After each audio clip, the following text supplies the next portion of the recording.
अल्हम्दुलिल्लाह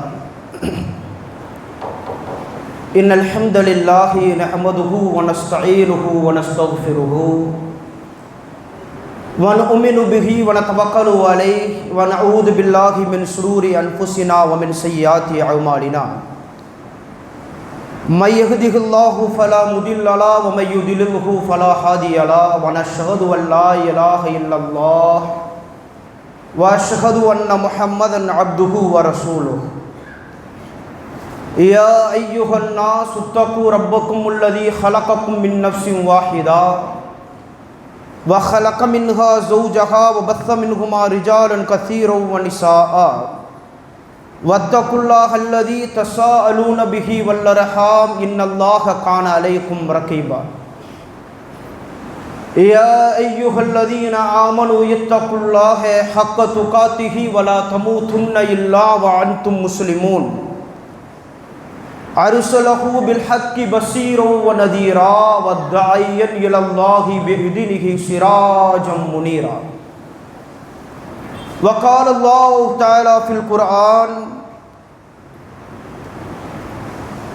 या अय्युहल्लज़ीना आमनू वल तन्ज़ुर नफ़्सुम मा क़द्दमत लिग़दिन वत्तक़ुल्लाह वक़ाल नबीना सल्लल्लाहु अलैहि वसल्लम यूसीकुम बिनफ़्सिन अव्वलन बितक़्वल्लाह फ़इन्न ख़ैरल हदीसी किताबुल्लाह व ख़ैरल हदीयु हदीयु मुहम्मदिन सल्लल्लाहु अलैहि वसल्लम व शर्रल उमूरि मुहदसातुहा व कुल्लु मुहदसतिन बिदअ व कुल्लु बिदअतिन ललाला व कुल्लु ललालतिन फिन्नार औ कमा क़ाल नबीना सल्लल्लाहु अलैहि वसल्लम सदक़ल्लाहुल अलीम व सदक़ रसूलिहिल करीम अम्मा बअद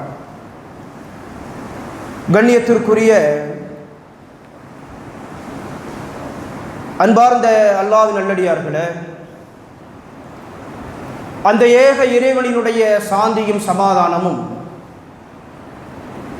அவனது அன்பும் அவனது அருளும் இந்த பூமியிலே யார் மீதெல்லாம் அருளப்படுகிறதோ அவர்கள் மூமின்களாக, முஸ்லிம்களாக, ஏகத்துவவாதிகளாக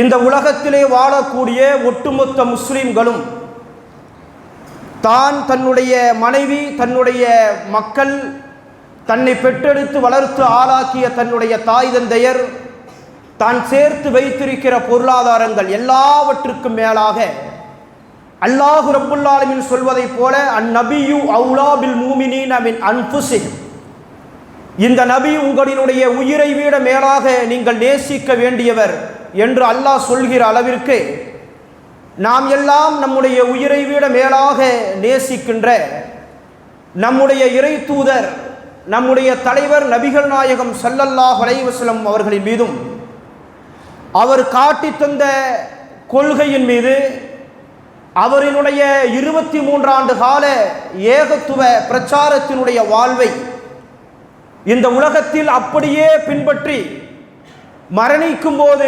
ஷஹீதுகளாக இந்த உலகத்தை விட்டு பிரிந்த அந்த சகாபாக்களின் மீதும், இன்னும் யாரெல்லாம் உண்மையான முஸ்லிம்களாக, உண்மையான மூமீன்களாக மரணிக்கும் போது உண்மை முஸ்லிம்களாக மரணிக்க வேண்டும் என்கின்ற உயரிய சிந்தனையோடு இந்த ஜும்மாவிலே அமர்ந்திருக்கக்கூடிய உங்கள் அனைவரின் மீதும் அந்த ஏக இறைவனினுடைய சாந்தியும் சமாதானமும் உண்டாகட்டுமாக என்று பிரார்த்தித்தவனாக,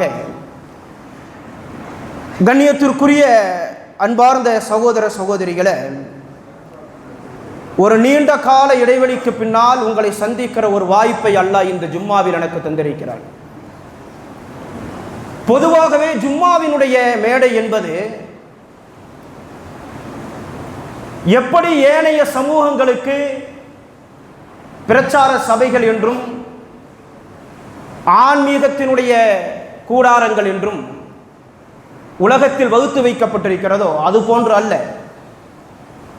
ஜும்மாவினுடைய மேடை என்பது அல்லாஹ்வினுடைய தூதரினுடைய வாழ்வில் மறக்க முடியாத பல வரலாற்று நிகழ்வுகளை அல்லாஹ்வினுடைய தூதர் இம்மைக்கும் மறுமைக்கும் உண்டான விஷயங்களை கூட அந்த மக்களுக்கு மத்தியிலே எடுத்து சொல்லி அவர்களுடைய ஈமானை, இறையச்சத்தை அல்லாஹ்வினுடைய தூதர் இந்த உலகத்தில் மெருகேற்றிய ஒரு இடம் ஜும்மாவினுடைய மேடை என்பது.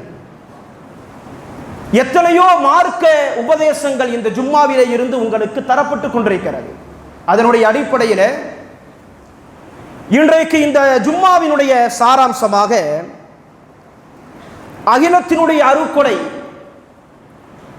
இந்த உலகத்தில் மதங்கள், இனங்கள், மொழிகள், ஜாதிகள், உலகளாவிய அளவிலே இருக்கக்கூடிய எல்லா தரப்பு மக்களினாலும் ஒருமித்த கருத்தோடு அவர்களுடைய உள்ளத்திலே ஒரு தனிப்பட்ட ஒரு இடத்தை ஒரு மனிதருக்கு இந்த உலகத்தில் கொடுக்கப்பட்டிருக்கும் என்று சொன்னால் அது அல்லாஹ்வின் தூதர் நபிகள் நாயகம் ஸல்லல்லாஹு அலைஹி வஸல்லம் அவர்களை தவிர யாருமே கிடையாது. இதில் யாருக்குமே ஒரு மாற்று கருத்தே கிடையாது. ஏன் உலகளாவிய அளவிலே இருக்கிற முஸ்லிம் மக்களுக்கு மத்தியிலே இந்த இறை தூதருக்கு ஒரு தனியான ஒரு இடத்தை கொடுப்பதற்குண்டான காரணங்கள் என்னன்னு தெரிஞ்சுக்கணும்ல. ஒரு மனிதன் இந்த உலகத்தில் தன் குடும்பத்தால் நேசிக்கப்படலாம், தன்னை சார்ந்திருக்கிற நண்பர்கள் மூலமாக நேசிக்கப்படலாம், அல்லது ஒரு வகுப்பின மக்களால் நேசிக்கப்படலாம். உலகத்தில் எல்லா தரப்பு மக்களாலும் இவரினுடைய வாழ்க்கை ஏற்றுக்கொள்ளப்படுகிறது. மறுக்க முடியாத அளவிற்குண்டான கொள்கைகளை ஏற்றுக்கொள்ளப்படுகிறது என்று சொன்னால் அந்த அல்லாஹ்வினுடைய தூதரினுடைய வாழ்க்கை தனித்துவமிக்க வாழ்க்கையாக இந்த உலகத்திலே இருந்தது. அதுதான் முக்கியமான விஷயம். அதனால்தான் இந்த தலைப்பின் சாராம்சம் அல்லாஹ்வினுடைய தூதரினுடைய வாழ்க்கை, அவருடைய கண்ணீர், அவருடைய வாழ்க்கையினுடைய நிறைய பகுதிகள் அர்த்தம் உள்ள வாழ்க்கையாக இந்த உலகத்திலே இருந்தது. இந்த உலகத்திலே இருக்கக்கூடிய எல்லா மதங்களும், அது இந்து மதமாக இருந்தாலும், கிறிஸ்துவ மதமாக இருந்தாலும், சீக்கிய மதமாக இருந்தாலும், உலகத்தில் அனைத்து மதங்களும் அதை காட்டி தந்த தலைவர்களும் இந்த உலகத்திற்கு சொல்லுகிற கருத்து என்ன? இந்த உலகத்தில் ஒரு மனிதன் வாழ்ந்து இறந்தால் அவனுடைய வாழ்க்கை, அவனுடைய இறப்பு ஒரு அடையாளமாக இந்த உலகத்திலே இருக்க வேண்டும், ஒரு தனித்துவமிக்க வாழ்க்கையாக இந்த உலகத்திலே இருக்க வேண்டும் என்றுதான் சொல்லிக் கொடுக்கப்படுகிறது. ஆனால் அந்த தலைவர்கள் அப்படி வாழ்ந்தார்களா என்பதெல்லாம் தெரியாது. ஆனால் நமக்கு கிடைத்த தலைவர் பொக்கிஷம். நமக்கு இந்த உலகத்தில் அல்லாஹ் கொடுத்த நம்முடைய தூதர், அவர் இந்த உலகத்தில் இறையச்சத்திலும் ஆன்மீகத்திலும் நற்குணத்திலும் எல்லா துறைகளிலுமே ஒரு மிகச்சிறந்த முன்மாதிரியாக இந்த உலகத்தில் வாழ்ந்து சென்ற ஒரு புனிதமான ஒரு மனிதர் நபிகள் நாயகம் ஸல்லல்லாஹு அலைஹி வஸல்லம் அவர்கள் அர்த்தமுள்ள வாழ்க்கையை வாழ்ந்தார்கள். நீங்கள் அல்லாஹ்வினுடைய தூதரினுடைய 63 கால வாழ்க்கை இருக்கல, ஆண்டு கால வாழ்வு, இதிலே இந்த 40 ஆண்டு கால வாழ்வு ரசூலுல்லாஹ் நபியா இல்லை, அது எல்லாருக்குமே தெரியும். ஆனால் இதற்கு பின்னால் இருந்த 23 ஆண்டு கால வாழ்க்கையில் அல்லாஹ்வின் தூதரினுடைய வாழ்க்கை எப்படி இருந்தது? ரசூலுல்லாஹ்வுடைய நபித்துவ வாழ்க்கை மட்டுமல்ல, ரசூலுல்லாஹ்வுடைய நபித்துவத்திற்கு முன்னால் இருந்த வாழ்க்கை இருக்குங்களே, இது அனைத்துமே இந்த உலகத்தில் அர்த்தமுள்ள வாழ்வை ரசூலுல்லாஹ் வாழ்ந்து காட்டினார்கள். அதனால தான் அல்லாஹ்வுடைய தூதருக்கு அமீன் சாதிக் என்கிற பெயரை யூதர்கள், நஸ்ரானிகள் எல்லோருமே இந்த பெயரை ரசூலுல்லாஹ்வுக்கு கொடுப்பதற்குண்டான காரணம் என்ன?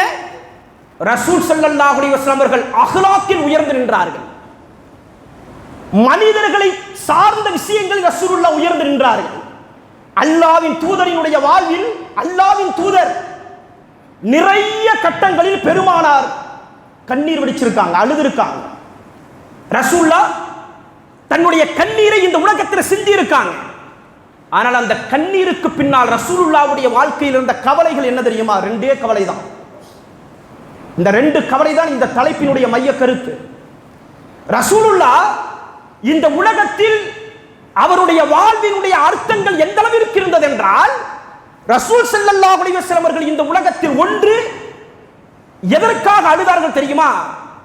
அல்லாஹ் இந்த மக்களுக்கு என்னை நபியாக அனுப்பியிருக்கிறான், நான் சொல்லுகிற இந்த கொள்கையை, இந்த தௌஹீதை இந்த மக்கள் ஏற்றுக்கொள்ளாமலே மரணித்து விடுவார்களோ என்பதை குறித்து ரசூலுல்லாஹ் கண்ணீர் வடிச்சிருக்காங்க, அழுதிருக்காங்க. ரசூலுல்லாஹ் அல்லாஹ்வின் தூதரினுடைய வாழ்க்கையின் ஒரு பகுதியை நீங்கள் எடுத்து பார்த்தால் ரசூலுல்லாஹ் இந்த உம்மத்திற்காகவே தன்னுடைய வாழ்க்கையில் நிறைய நாட்கள் ரசூலுல்லாஹ் அழுதிருக்காங்க. எதற்காக? இந்த மக்கள் நேர்வழியிலே வாழ்ந்து நேர்வழியில் மரணிக்க வேண்டும் என்பதற்காக. அதுல நிறைய சம்பவங்களை நீங்க பார்க்கலாம். அல்லாஹ் குர்ஆன்ல சொல்றான், இந்த நபி எவ்வளவு உங்கள் மீது அன்புள்ளவர் தெரியுமா? லக்கத் ஜாஅக்கும் ரசூலுன் அன்ஃபுஸக்கும் அஸீஸுன் அலைக்கும் அனில்தும் ஹரீஸுன் அலைக்கும் பில் மூமினீன ரഊஃபுர் ரஹீம். அல்லாஹ் சொல்றான், மூமின்களாகிய நீங்கள் எல்லாம் இந்த உலகத்தில் கவலைப்பட்டால், வருத்தப்பட்டால், நீங்கள் சங்கடப்பட்டால் உங்களுக்காக இந்த நபி அழுகிறார். இதை விட என்ன சிறப்பு நமக்கு ரசூலுல்லாஹ் மேல இருக்கிற சிறப்பு? உங்களுக்காக இந்த நபி கவலைப்படுகிறார். இந்த உலகத்தில் பாருங்க, வாப்பாவுக்காக மகன் கவலைப்படுவது கிடையாது. ஒரு தாயந்தியர்கள் நடுத்தெருவில் நின்றால் மகன்கள் கவலைப்படுவது கிடையாது. ஒரு மனைவி ஒரு கணவனின் மீது கவலைப்படுவது என்பது குறைவு. ஆனால் இந்த உலகத்தில் எல்லா மக்களுக்கும் சேர்த்து ரசூலுல்லாஹ் கவலைப்பட்டார்கள். எதற்காக தெரியுமா? நல்ல வாழ்வாதாரம் வேண்டும் என்பதற்காக அல்ல. இந்த உலகத்தில் அவர்கள் நேர்வழியிலே இருந்து வாழ்ந்து மரணிக்க வேண்டும் என்பதற்காக. ஒரு சம்பவம் பாருங்க. ரசூல் ஸல்லல்லாஹு அலைஹி வஸல்லம் அவங்க தனிமையில இருந்து அல்லாஹ்வின் தூதர் அழுகிறாங்க. அழுகிற இந்த காட்சியை பார்த்து அல்லாஹ் ஜிப்ரீல் அலைஹிஸ்ஸலாத்தை கூப்பிட்டு சொல்றான், யா ஜிப்ரீலே, என்னுடைய முஹம்மது, என்னுடைய தூதர் அவர் அழுகிறார். ஏன் அழுகிறார்னு எனக்கு தெரியும், நீங்க போய் கேளுங்க, அவர்கிட்ட ஏன் அழுதுட்டு இருக்கீங்கன்னு கேளுங்க அப்படிங்கிறான். ஜிப்ரீல் அலைஹிஸ்ஸலாம் வந்து கேட்கிறாங்க, யா ஜிப்ரீல், இதுஹப் இலா முஹம்மதின் வ ரப்புக் அயலமு வ ஸஅலமு ஐபிக். அவர் ஏன் அழுகிறார் நீங்க போய் கேளுங்க. ஜிப்ரீல் அலைஹிஸ்ஸலாத்து வஸ்ஸலாம் வந்து ரசூலுல்லாஹ்ட்ட கேட்டாங்க, ஏன் இந்த அளவுக்கு அழுகிறீங்க? கண்கள்லாம் சிவந்து தாடிகள் நனைந்து ரசூலுல்லாஹ் தேம்பி தேம்பி அழுகிறாங்க. தனிமையில் ரசூலுல்லாஹ், மக்கள்லாம் தூங்குகிற நேரம் வந்து ஜிப்ரீல் அலைஹிஸ்ஸலாம் கேட்கும்போது அல்லாஹ்வின் தூதர் சொன்னாங்க, என்ன தெரியுமா? நாளை மறுமையினுடைய நாளில் என் சமுதாயத்தை நினைத்து நான் அழுகிறேன்னு சொன்னான். அவர்கள் நிலை நாளை மறுமையில் எப்படி இருக்கும் என்பதை நினைத்து நான் அழுகிறேன் என்று சொன்னார்கள் ரசூலுல்லாஹ். தொழுகை இல்லாதவர்களாக, நோன்பு இல்லாதவர்களாக, ஜகாத் கொடுக்காதவர்களாக, தர்மங்கள் செய்யாதவர்களாக, ஹராம்களாலே இந்த உலகத்தில் பேணாதவர்களாக, ஒருவேளை என் சமூகத்து மக்கள் நரகவாசிகளாக ஆகிவிடுவார்கள் என்பதை குறித்து நான் அழுகிறேன் என்று சொன்னார். அல்லாஹ் ஜிப்ரீல் அலைஹிஸ்ஸலாம் சொல்றான், ஜிப்ரீல் நீங்கள் சொல்லுங்க அவர்கிட்ட, நாளை மறுமையினுடைய நாளில் உம்முடைய உம்மத்தை அல்லாஹ் பொருந்திக் கொள்வான் என்று நீங்கள் சொல்லுங்க. அல்லாஹ் சொன்னதுக்கு அப்புறம் தான் அல்லாஹ்வின் தூதர் ஜிப்ரீல், அல்லாஹ்வின் தூதர் அவர்கள் ஆசுவாசம் அடைந்தார்கள். அப்ப ரசூலுல்லாஹ்வுடைய கவலை என்ன இருந்துச்சு? இந்த உம்மத்தின் மீது உண்டான, நேர்வழியின் மீது உண்டான கவலை ரசூலுல்லாஹ்வுக்கு இருந்தது. நிறைய நேரங்கள் ரசூலுல்லாஹ் கவலைப்பட்டிருக்காங்க. அல்லாஹ் சொல்றான் குர்ஆன்ல, ஃபலஅல்லக நஃப்ஸுன் பாகியுன் அலா ஆசாரிஹிம். நபியே, இந்த மக்கள் எல்லாம் இந்த இஸ்லாத்தை ஏற்றுக்கொள்ள மாட்டார்கள் என்பதற்காக உங்களை நீங்களே அழித்துக் கொள்வீர்கள் என்று பயப்படுகிற அளவிற்கு நீங்கள் கவலைப்படுகிறீர்கள் சொன்ன அல்லாஹ். இந்த இறை தூதர் அடுத்த கட்டமாக எதற்காக கண்ணீர் வடித்தார்கள் தெரியுமா? ஒன்று, மக்களுக்கு நேர்வழிக்காக ரசூலுல்லாஹ் அழுதிருக்காங்க. இவர்கள் இந்த உலகத்தில் வாழும் போது மார்க்கத்தை ஏற்று நேர்வழியில் வாழ்ந்து அல்லாஹ்வை வணங்கி நாளைக்கு சொர்க்கத்திற்குரிய மக்களாக மாற வேண்டும் என்பதற்காக. இரண்டாவது, அல்லாஹ்வின் தூதர் தனக்கு சமுதாயத்தில் தனக்கு முன்னால் வாழக்கூடிய இந்த ஏழை எளிய நிலையில இருக்கக்கூடிய மக்களை, வறுமையில இருக்கக்கூடிய, கஷ்டத்திலே இருக்கக்கூடிய, பசியிலும் பட்டினியிலும் இருக்கக்கூடிய, வறுமையிலே உணரக்கூடிய மக்களை குறித்து ரசூலுல்லாஹ் தன் வாழ்க்கையில் நிறைய கவலைப்பட்டார். ஏன் அல்லாஹ்வின் தூதர் கவலைப்பட்டார்கள் தெரியுமா? அல்லாஹ் இந்த உலகத்தில் யாரை நேசிக்கிறான் என்பதை ரசூலுல்லாஹ் சொல்றாங்க. அல்லாஹ்வின் தூதரிடத்தில் ஒரு முறை கேட்கிறாங்க, யா ரசூலுல்லாஹ், அல்லாஹ்வின் தூதரே, ஐயுன் நாஸ் அஹப்ப இலல்லாஹ். ஒரு சாதாரண ஒரு கேள்வி. என்ன கேட்டாங்க? ஐயுன் நாஸ் அஹப்ப இலல்லாஹ், அல்லாஹ்விடத்தில் அல்லாஹ்விற்கு பிடித்தமான மனிதர் யார்? இதான் கேள்விங்க. அல்லாஹ்வின் தூதர் சொன்ன வார்த்தை ஐயன்ஃபஉன் நாஸ் லின்னாஸ். சாட்டா ஸ்வீட்டா ரசூலுல்லாஹ் சொன்னாங்க, இந்த உலகத்தில் மனிதர்களுக்கு பயனுள்ள அடிப்படையில் எவன் வாழுகிறானோ, பிற மனிதரின் வழிகளை, கஷ்டங்களை, உணர்வுகளை எவன் புரிந்து கொள்கிறானோ, அவனை அல்லாஹ் இந்த உலகத்தில் அவனை அதிகம் நேசிக்கிறான். ரசூலுல்லாஹ் அந்த வாழ்க்கை வாழ்ந்தார்களா இல்லையா? வாழ்ந்தாங்களங்க. இந்த உலகத்தில் அல்லாஹ்வின் தூதரினுடைய வாழ்க்கையினுடைய வரலாற்றை நீங்கள் எடுத்து படித்தால் ரசூலுல்லாஹ் எதற்காக அதிகம் குரல் கொடுத்தார்கள்?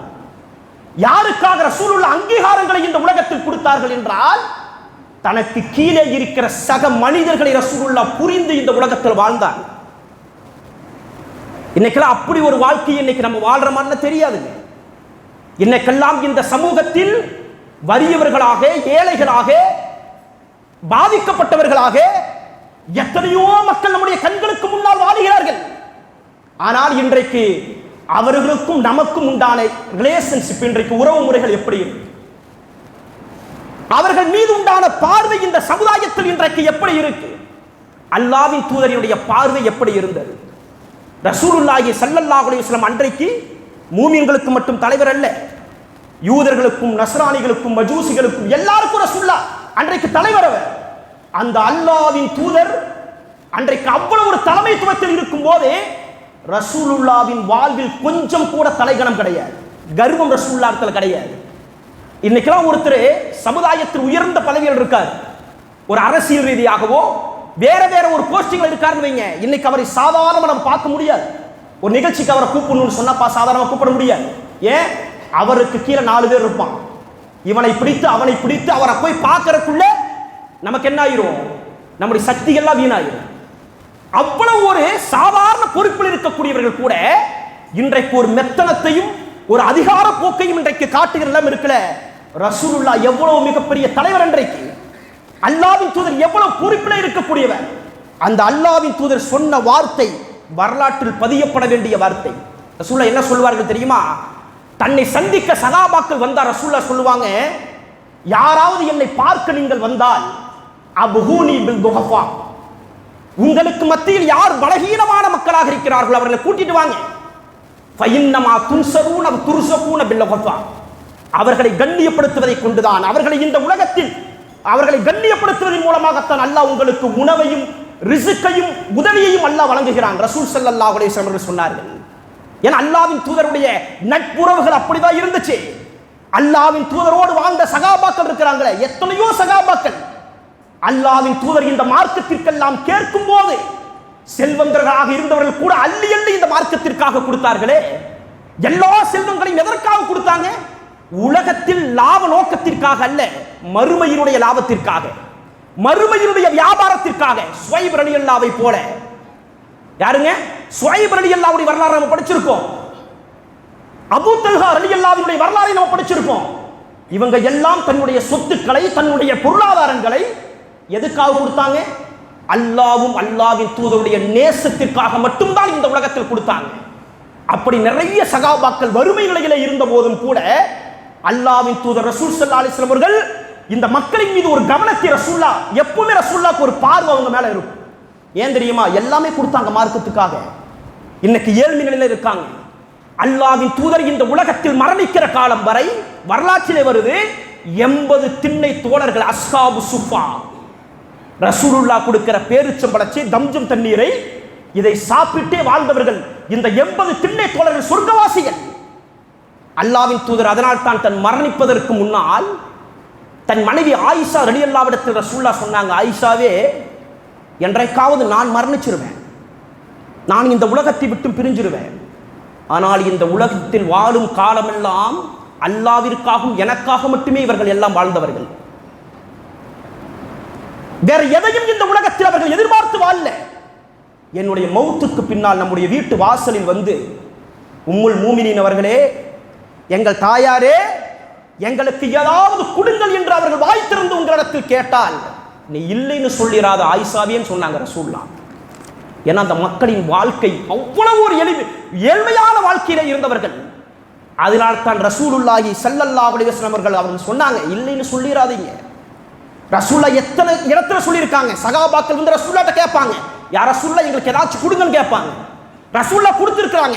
எந்த அளவிற்கு அல்லாஹ்வின் தூதர் சொல்றாங்கன்னா, நீங்கள் கேட்கும் போதெல்லாம் நான் கொடுக்க வேண்டும் என்று ஆசைப்படுறேன், என் வீட்டில் உள்ளதெல்லாம் தீரும் அளவிற்கு நான் உங்களுக்கு கொடுக்கும் நினைக்கிறேன். ஆனால் இந்த பொருளாதாரம் உங்களை அல்லாஹ்வின் நினைவை விட்டு திசை திருப்பி விடுமோ என்பதை நினைத்து நான் பயப்படுறேன் நாங்கள் ரசூலுல்லாஹ். அப்ப அந்த மக்கள் எவ்வளவு தேவை உள்ளவங்களா இருந்திருப்பாங்க இல்லையா?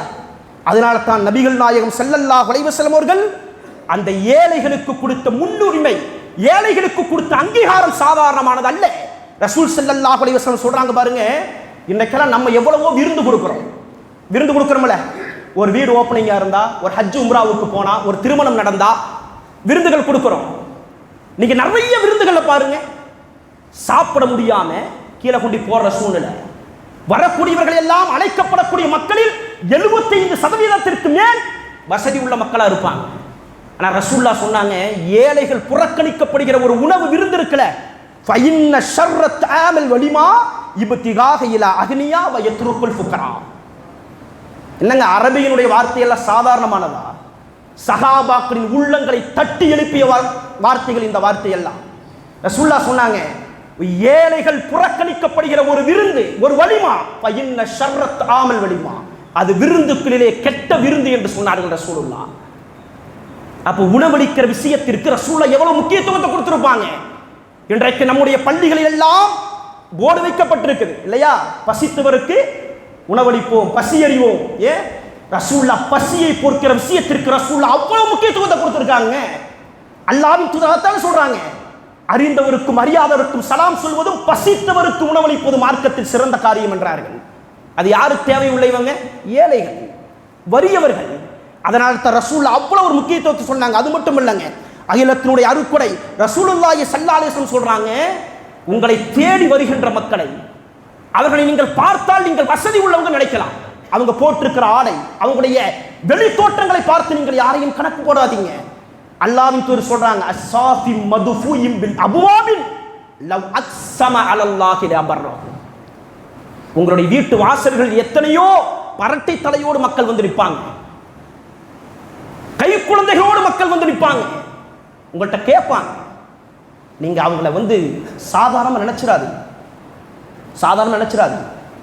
அவருடைய ஈமான் அல்லாஹ்விடத்தில் எந்த அளவிற்கு இருக்கும் என்பது உங்களுக்கு தெரியாது. ரசூலுல்லாஹ் சொல்றாங்க, லவ் அக்ஸம அலல்லாஹி லபர்ரஹு. அவர்கள் தனிமையிலே பள்ளிவாசலில் அமர்ந்து தொழுது விட்டு அல்லாஹ்விடத்தில் கையேந்து துஆ செய்கிறாங்களே, அவன் பார்த்து அழுக்கா இருப்பான், அவன் ஆடை ஒரு மாதிரி இருக்கும், ஆனால் அவன் கேட்கிற துவாவும் அல்லாஹ்விற்கு மத்தியிலே இருக்கிற அந்த கண்ணியம் இருக்குல்ல, அது அளவிட முடியாது. ரசூலுல்லாஹ் சொன்னாங்க. அப்ப அவ்வளவு ஒரு சிறப்பை ரசூலுல்லாஹ் ஏன் ஏழைகளுக்கு கொடுத்தாங்க? ஏன் ரசூலுல்லாஹ் வந்து வறியவர்களுக்கு ரசூலுல்லாஹ் ஸல்லல்லாஹு அலைஹி வஸல்லம் கொடுத்தாங்க? எங்க எவ்வளவோ மார்க்கத்தில் இபாதத்துகள் இருக்கு இல்லையா, சுன்னத்தான தொழுகைகள், ஃபர்லான தொழுகைகள், நோன்பு, வசதி இருந்தால் செய்கிற ஹஜ் உம்ராக்கள் எவ்வளவோ இருக்குதா இல்லையா? ரசூலுல்லாஹி ஸல்லல்லாஹு அலைஹி வஸல்லம் அவர்கள் இந்த ஷஹீதுங்கிற அந்தஸ்து இருக்குல்ல, முஜாஹித் ஷஹீதுங்கிற அந்தஸ்து, இது அன்றைக்கு அவங்க எப்படி கிடைச்சிச்சு? அவங்களுக்கு போர்க்களத்தில் போர் செய்து, வாள் ஏந்தி போர் செய்து, எதிரிகளால் வெட்டப்பட்டு ரத்தம் சிந்தி இந்த பூமியிலே அவர்கள் பெற்ற அந்த ஷஹீத் என்கிற அந்தஸ்தை நாம பெற முடியும்ங்கறாங்க ரசூலுல்லாஹ். எப்படி பெற முடியும்? அஸ்ஸாயி அலல் அர்மிலத்தி வல் மிஸ்கீனி கல் முஜாஹிதி ஃபீ சபீலில்லாஹ். இந்த உலகத்தில் ஏழைகளுக்கும் விதவைகளுக்கும் பாடுபடுகிற மக்களுக்கு அல்லாஹ் ஷஹீத் என்கிற அந்தஸ்தை இந்த உலகத்திலே தருகிறான். வகாயிமுல் லைல வஸாயிமுன் நஹார். இரவு முழுவதும் நின்று வணங்கி பகல் முழுவதும் நோன்பு வைத்தால் என்ன நன்மை தருமோ அதை அல்லாஹ் உங்களுக்கு தருகிறான். எவ்வளவு தரஜா, எவ்வளவு பெரிய ஒரு பாக்கியத்தை அல்லாஹ் சொல்றான். அந்த அந்தஸ்தை நம்ம பெருமா இல்லையா? இன்னைக்கு நான் வருத்தத்தோட சொல்றேங்க, நீங்க யாரும் கவலைப்படக்கூடாது, வருத்தத்தோட சொல்றேன். இன்றைக்கு ஒவ்வொரு வார ஜும்மாவினுடைய பள்ளிவாசலிலும் நீங்கள் பள்ளிவாசலை விட்டு நீங்கள் தொழுகை முடிந்து வெளியே இறங்கும் போது ஒரு கோயிலுக்கோ சர்ச்சிலேயோ வெளியே இல்லாத கூட்டம் இன்றைக்கு பள்ளிவாசலுக்கு வெளியே பார்க்க முடியுது, பார்க்க முடியுது. என்ன காரணம்? கையேந்தி இருக்கக்கூடிய சிறுவர்கள், கையேந்தி இருக்கக்கூடிய பெண்கள், கை குழந்தையோடு வயதானவர்கள், நம்முடைய தாயினுடைய தந்தையினுடைய வயதிலே இருக்கக்கூடிய மக்கள் கடந்து போறோம். நாம கொடுக்கிற 10 ரூபா 5 ரூபா அவங்க வாழ்க்கையை மேலோங்க செய்யாது. நல்லா விளங்கிக்கொண்டோம். நமக்கு இருக்கிற கூச்சம், நமக்கு இருக்கிற வெட்கம் ஏன் அவர்களுக்கெல்லாம் இருக்காதா? அவர்களுக்கெல்லாம் அந்த வெட்க உணர்வுகள் இருக்காதா? பெண்கள் எல்லாம் முகத்தை மூடிக்கொண்டு கையேந்தி நம்மள்கிட்ட கேட்கிறாங்களே, நாளை அல்லாஹ்வின் சன்னிதானத்தில் இந்த உலகத்தில் அல்லாஹ் யாருக்கெல்லாம் செல்வங்களை கொடுத்தாங்க, யாருக்கெல்லாம் இந்த உலகத்தில் அல்லாஹ் தர்மங்களையும் ஜகாத்தையும் கடமையாக்கினாலும் அவர்கள் அல்லாஹ்விடத்தில் பதில் சொல்லணும், பதில் சொல்லியே ஆகணும். கடந்து போற விஷயம் அல்ல இந்த விஷயம். அல்லாஹ் சொல்றான்ல, விதவைகளுக்கு நீங்கள் விதவைகளுக்கு நீங்கள் என்ன செய்ய உதவி செய்யணுங்கிறாங்க அல்லாஹ். இன்றைக்கு எத்தனையோ பெண்களை பார்க்கிறோம், கையில குழந்தையோடு நிற்கிறாங்க. கணவன் குடிகாரனா இருப்பான், அல்லது கணவன் விட்டு விட்டு போயிருப்பான், மரணிச்சிருப்பாங்க. நாளை அந்த பெண்ணினுடைய நிலைமை, அந்த குழந்தையின் நிலைமை இந்த சமுதாயத்தில் என்ன? அந்த குழந்தையின் வயிற்று பசிக்காக, அந்த குழந்தையின் வாழ்வாதாரத்திற்காக அவள் ஜினாவிலே இறங்கிறாள். அந்த பெண் விபச்சாரத்திற்கு தள்ளப்படுகிறாள். என்ன காரணம்? எனக்கு பொருளாதாரம் தேவை, என் குழந்தையை நான் வாழ வைக்கணும், என் குழந்தையை நான் படிக்க வைக்கணும். அந்த தவறான வழிக்கு அவங்க இறங்குறாங்க. அதனால தான் அல்லாஹ்வின் தூதர் சொன்னாங்க, அவ்வளவு ஷஹீதுடைய அந்தஸ்தை ரசூலுல்லாஹ் சொன்னாங்க. சும்மால ரசூலுல்லாஹ் சொல்லிட்டு போகல இந்த சமுதாயத்தை. அவங்க சிந்திக்கணுமா இல்லையாங்க? ஓச்சு பாரு. அல்லாஹ்வினுடைய தூதரினுடைய காலத்தில் ஒரு சகாபா போர்க்களத்தில் அவர் ஷஹீதாகி விட்டால் அனாதையை விட்டாங்களா? அவர்கள் மனைவி எல்லாம் தெருகளில் சுற்றி கொண்டிருந்தார்களா? அன்றைக்கு இருந்த சகாபாக்களின் மனோநிலைகள் எப்படி தெரியுமா? அவர்களை அவர்கள் ஏற்றுக்கொண்டார்கள், அந்த குழந்தையை அவர்கள் ஏற்றுக்கொண்டார்கள். ஆனால் இன்றைக்கு அந்த மனநிலைகள் இல்லை. இன்றைக்கு நாம் திருமணம் முடித்து வாழ்கிற நம்முடைய மனைவி நம்முடைய மக்களையே இன்றைக்கு நேர்வழியில் கொண்டு போறது மிகப்பெரிய விஷயமா இருக்கு இல்லையா?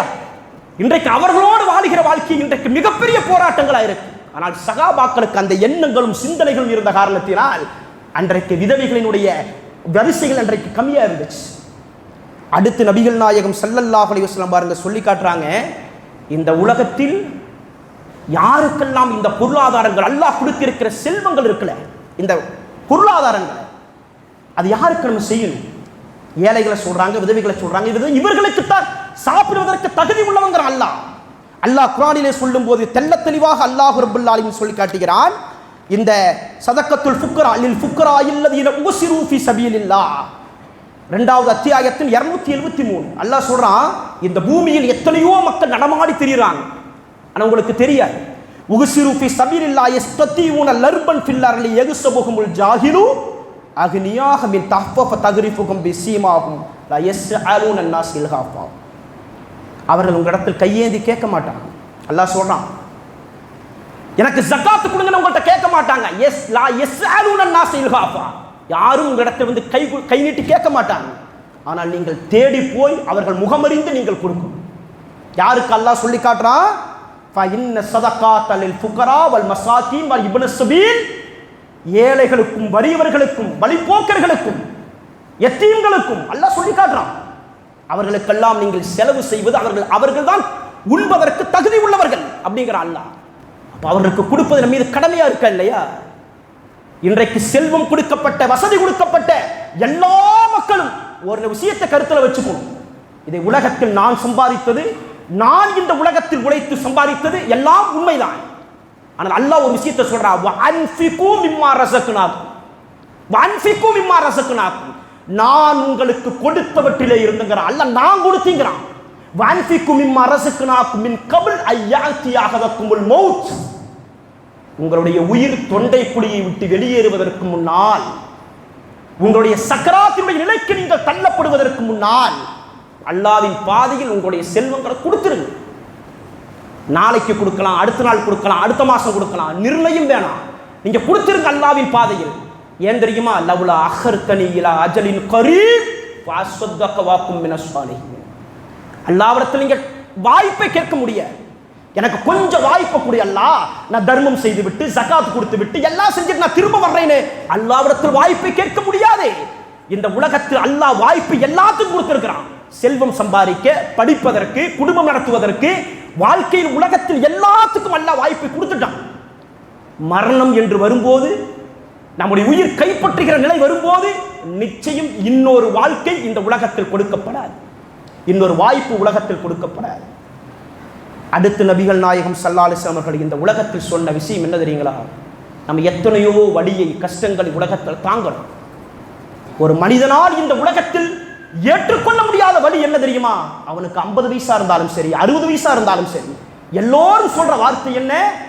கொஞ்ச நாளைக்கு முன்னாலதாங்க எங்க அம்மா மௌத்தானாங்க, என் வாப்பா மௌத்தானார், அவங்க உயிரோடு இருக்கும் போது என் குடும்ப நிலைமை வேற, என் சகோதர சகோதரிகளின் நிலைமைகள் வேற.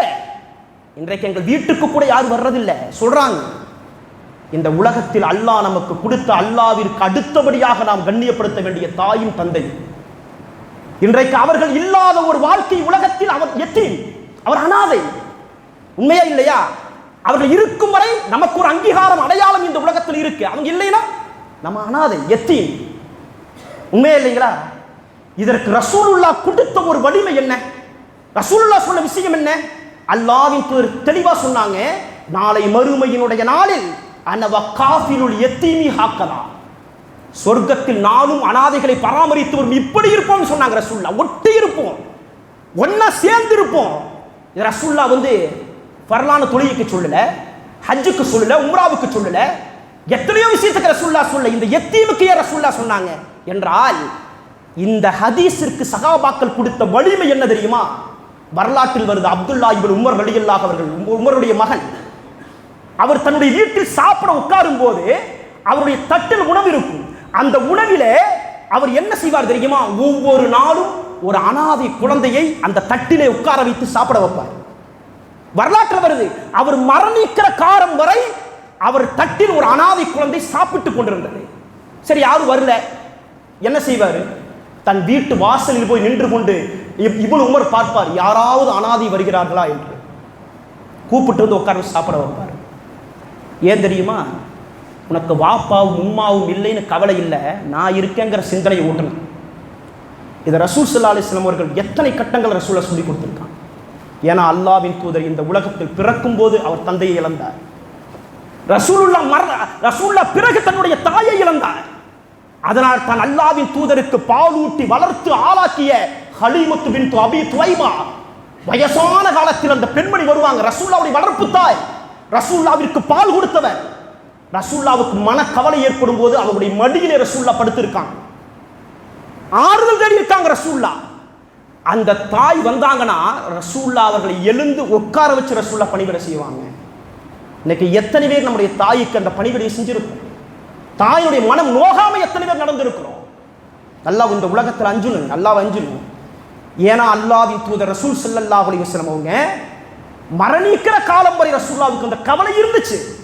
இன்னைக்கு நமக்கு எப்படி அந்த கவலைகள் இருக்குதோ, அது அல்லாஹ்வின் தூதருக்கு மரணிக்கிறவரை அந்த கவலை இருந்தது.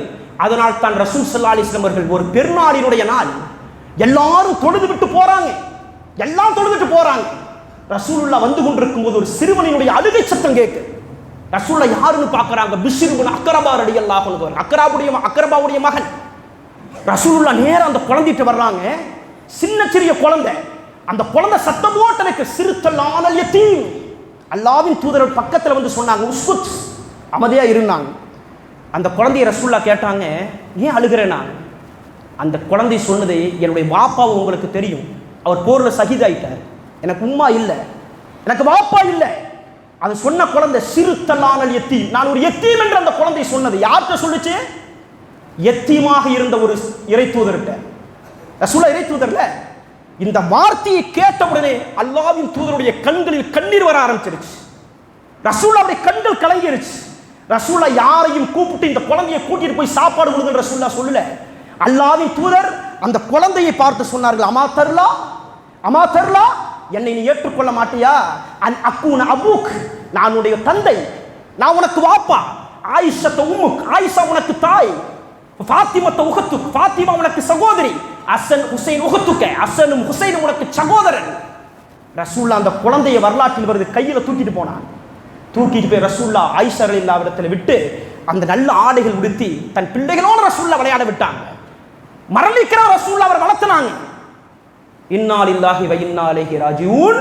ரசூலுல்லாஹ் 63 வயதில் ரசூலுல்லாஹ் மரணிச்சார். ரசூலுல்லாஹ் மரணித்தார். அல்லாஹ்வின் தூதரின் மரண செய்தியை கேட்டு இந்த பிஷ்ர் இப்னு அக்ரபா அன்றைக்கு கொஞ்சம் பெரிய ஆள், கடை வீதிகளில் அழுது கொண்டே ஓடுற. என்ன சொல்லிட்டு ஓடினார் தெரியுங்களா?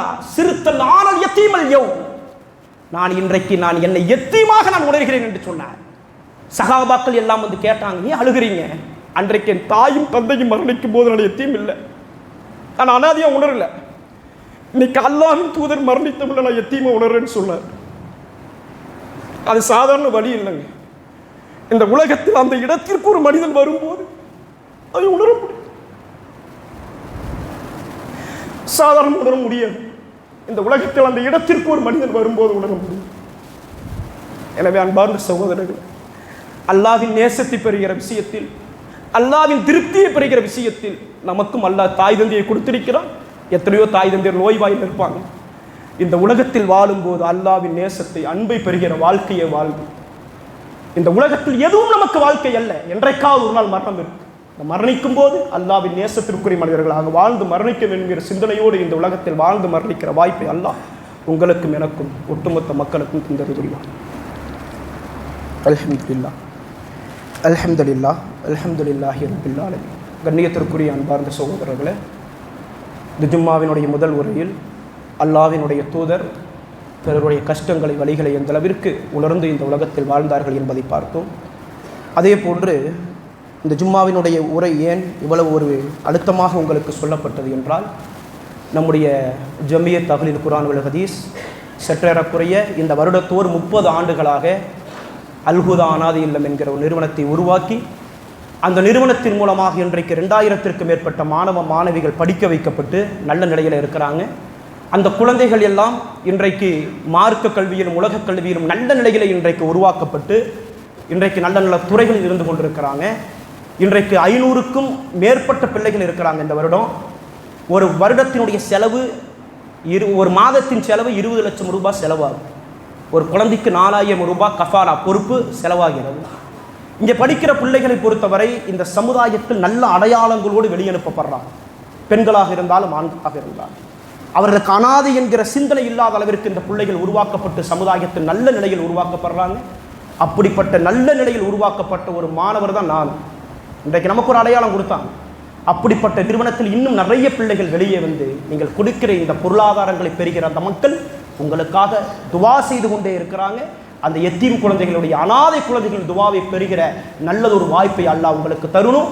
இந்த ஜும்மாவிலே ஒரு காலண்டர் ஒன்று கொடுக்குறோம். அந்த அல்ஹுதா அனாதை இல்ல காலண்டர். அந்த காலண்டரை நீங்கள் பெற்றுக்கொண்டு அந்த குழந்தைகளுக்கு தாராளமாக அல்லாஹ்வின் பாதையிலே வாரி வாரி கொடுங்க. அல்லாஹ் உங்கள் உடல் ஆரோக்கியத்திலும் பொருளாதாரத்திலும் அபிவிருத்தி செய்ய வேண்டும் என்று கூறி இந்த 2ஆம் முறை நிறைவு செய்கிறேன். வாஹிர் தவான் அல்ஹம்துலில்லாஹி ரப்பில் ஆலமீன். அஸ்ஸலாமு அலைக்கும் வரஹ்மத்துல்லாஹ்.